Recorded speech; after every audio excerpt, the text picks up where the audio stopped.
Terima kasih pemirsa, Anda masih bersama kami dalam Solusi untuk Sehat bersama ATFG8. Dan untuk mengetahui lebih jelas seperti apa sebetulnya pengobatan di ATFG8, kita akan saksikan dulu tayangan berikut untuk Anda.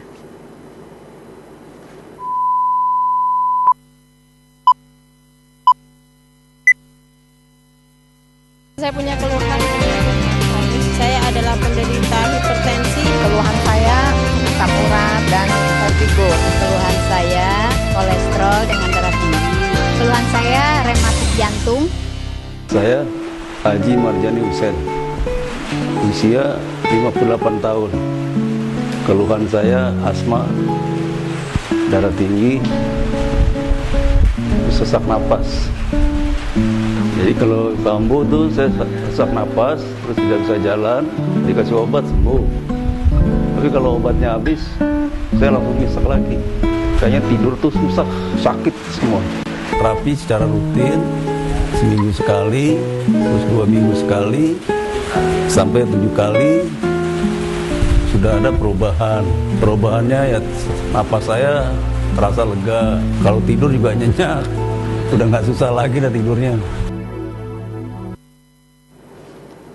Iya baik, jadi kita saksikan tadi bagaimana Bapak tadi juga menderita asma, kemudian juga ada darah tinggi, dan ketika asma itu kambuh ternyata sangat menyakitkan sekali. Betul, ya Pak Anton, betul. Ya sampai nggak bisa tidur, kemudian dipakai buat bernafas aja sakit. Betul, nah betul. Ketika asma itu menyerang, apakah sudah boleh diterapi? Iya, memang kalau misalkan asma menyerang itu memang untuk kegawatannya saya sarankan untuk ke UGD saja, ke rumah langsung ke rumah sakit gitu ya. Memang kalau tapi untuk pengobatannya memang bisa ke ATFG8. Cuma kalau misalkan udah ngik, udah sangat nafas sudah sangat sesak, langkah terbaik ya sebenarnya ke UGD saja, langsung ke rumah sakit ya. Atau misalkan ke dokter terdekat. Jadi kan biasanya harus diuap atau harus minum obat gitu. Itu yang terbaik. Tapi kalau untuk misalkan untuk penyembuhannya, walaupun dari dokter ini masih ada obat, sebaiknya terapi dengan ATFG8. Jadi ketika keluhan serangan itu sudah mulai mereda, itu baru bisa diterapi seperti ATFG. Itu ya. Tetap seminggu sekali ya Pak Anton. Tetap seminggu sekali seperti Bapak tadi ya. Jadi walaupun dia penyakitnya ada darah tingginya gitu. Jadi pasien nggak usah khawatir itu. Jadi kita terapinya bukan dikali 2 ya. Tetap satu saja gitu. Jadi walaupun kan namanya udah berumur kan biasanya udah darah tinggi, biasanya ada migrain juga, kadang-kadang ada vertigonya juga gitu. Justru yang demikian tuh cocok dengan terapi ATFG8. Jadi walaupun penyakitnya borongan, kita tarifnya tetap dihitung 1. Oke, iya baik. Pemirsa silahkan kami mengundang Anda di 0271 8575555. Sudah ada penelpon dari Sragen. Selamat malam, dari siapa? Ya, selamat malam. Iya, malam Ibu ya, dengan dari Mbak Putri di Sragen. Oh, Mbak Putri di Sragen. Silahkan Mbak Putri. Iya, mau konsultasi. Ini saya tuh punya tensi cenderung rendah terus. Rendah. Kemarin terakhir 70. Gitu, 70, 60 kayak gitu. Tapi saya nggak merasa lemes, nggak merasa pusing gitu. Itu gimana itu? Ya, ibaratnya saya tanyakan. Ya. Apa bisa diterapi itu? Baik, terima kasih. Terima kasih untuk Mbak Putri di Sragen. Iya. Ini rendah sekali ya Pak Anton. Iya, 70 per 60 mungkin sangat rendah. Jadi silakan untuk terapi dengan ATFG8 itu bisa diterapi. Biasanya kalau untuk gejala-gejala awal, kalau belum ditensi, memang untuk gejala darah tinggi dengan darah rendah itu sebenarnya sama gitu. Pusingnya sama, muternya kadang-kadang juga sama. Cuma bedanya nanti di dietnya itu. Cuma untuk masalah diet dengan darah rendah gitu, bukan memakan pantangan darah tinggi, ya, bukan ya. Jadi biasanya seperti tapi itu. orang kebanyakan menganggapnya, berarti kalau yang dipantang darah tinggi kan nggak boleh makan sate kambing, berarti harus banyak makan sate kambing, itu salah gitu ya. Nanti malah kolesterolnya naik gitu ya. Jadi yang penting adalah diet dengan makan makanan yang bergizi dan seimbang gitu. Jadi ya mungkin sayurnya harus ada, atau misalkan dagingnya tetap harus ada gitu. Bukan harus daging kambing gitu ya.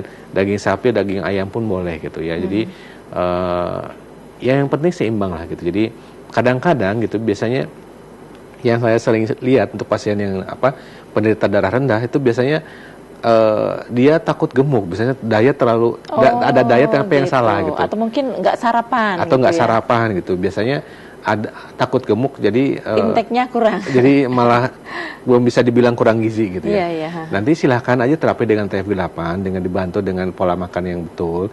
Jadi kalau misalkan takut gemuk, nanti boleh nanti istilahnya makan tetap 3 kali sehari, walaupun porsinya sedikit. Jadi makan tuh tetap harus 3 kali sehari. Kecuali kalau lagi bulan puasa ya, jangan lupa sahur sama bukanya gitu.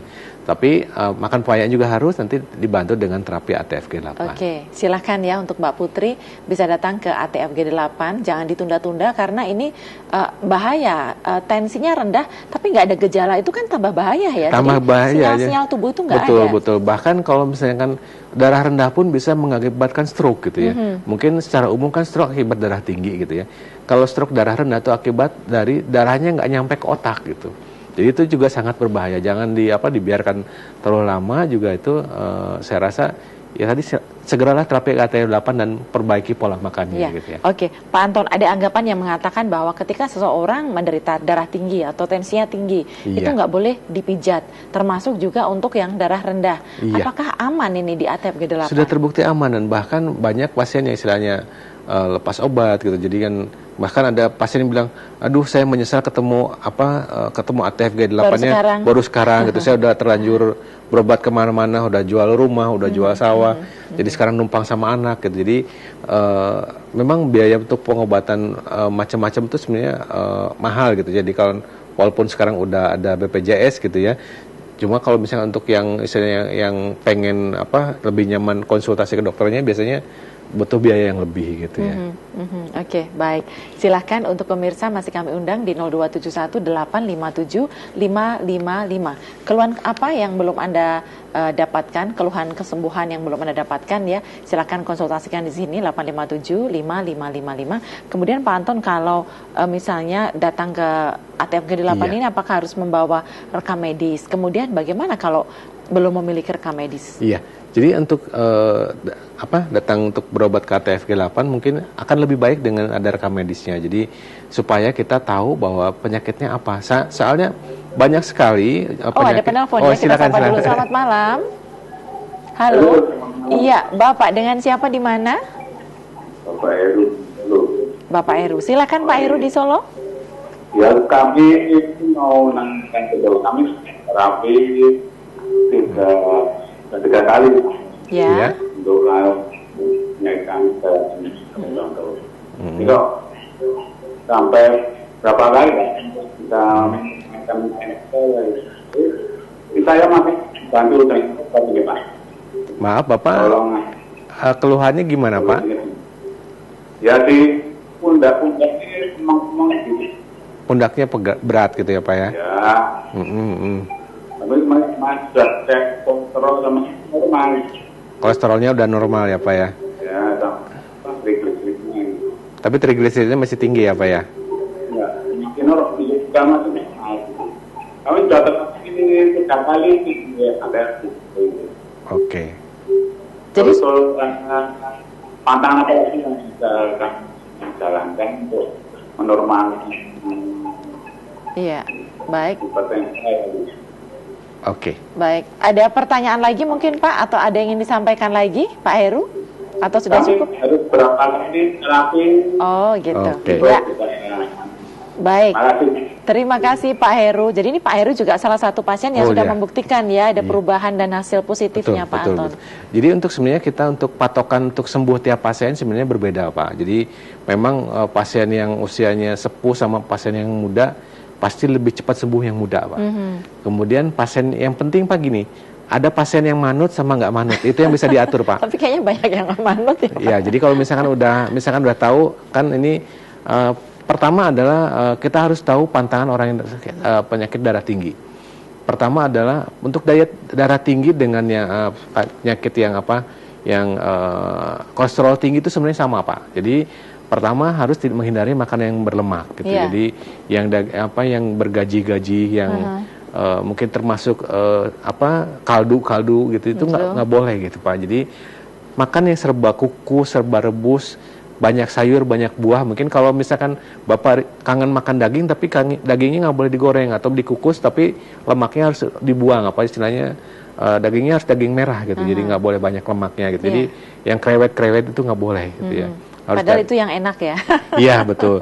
Jadi mungkin yang kemudian selain itu juga yang sering lupa dari penderita darah tinggi adalah kecap. Kecap tuh kan harus menghindari makan yang asin-asin ya. Betul. Termasuk ikan asin, garam nggak boleh banyak gitu. Mungkin terasa hambar ya. Mungkin udah waktunya dikurangi nikmatnya lah gitu ya. Kadang-kadang yang terlupa adalah kecap. Kecap walaupun kecap manis pun sebenarnya itu kadar garamnya tinggi. Jadi jadi kan saya juga pernah punya pasien yang makannya serba kecap, kan saya kecapnya manis gitu ya.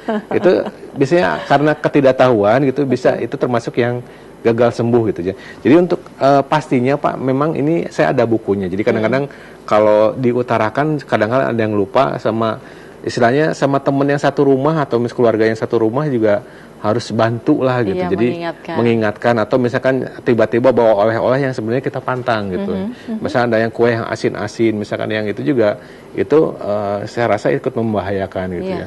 Atau misalkan kadang-kadang saya juga punya pasien penyakit darah tinggi kan, tapi dia punya kebiasaan yang kuning telur ayam kampung tambah madu gitu kan. Katanya itu biar sehat. Justru kuning telur itu kolesterolnya sangat tinggi gitu. Meskipun ayam kampung sama aja ya? Ayam kampung, kuning telur telur apapun gitu ya, sebenarnya itu kuning telurnya harus dihindari karena itu kolesterolnya sangat tinggi. Nggak apa-apa ya? Putihnya justru nggak apa-apa gitu ya. Jadi tapi kalau misalkan kangen telur mungkin putihnya aja misalkan, tapi direbus gitu ya. Jadi kuningnya jangan dimakan gitu ya. Jadi ya harus hidup pola sehat lah. Jadi tidak-tidaknya kalau yang pandangan bisa diatur. Ya mungkin gitu Pak, kalau misalkan supaya taunya apa sudah sembuh, mungkin Bapak harus kontrol ke dokternya gitu. Jadi termasuk untuk pundaknya tadi Pak Anton? Iya, biasanya kalau pundaknya tadi kan biasanya akibat dari kolesterol tinggi sama darah tinggi gitu ya. Oh gitu ya. Itu gejala darah tinggi dengan, kalau misalnya Bapak dari tensi rasa berat di pundaknya sedang berkurang, kemudian tensinya udah cenderung normal gitu. Itu biasanya nanti frekuensi terapinya dikurangi. Jadi Bapak sampai seminggu sekalinya sampai 4 kali. Setelah itu nanti Bapak kontrol dulu. Kontrol dulu ini udah membaik atau tidak, atau misalkan kalau masih segitu-gitu aja harus tetap seminggu sekali. Nanti sambil ngobrol sama terapisnya juga bisa, nanti kapan harus bisa dikurangi frekuensi terapinya. Oke, ya baik. Seperti itu ya Pak Heru. Jadi silahkan nanti kontrol dulu untuk ditentukan apakah ini akan frekuensinya diperpanjang atau bagaimana. Baik, kami masih mengundang Anda pemirsa di 0271 857 555. Sesaat lagi tetaplah bersama kami.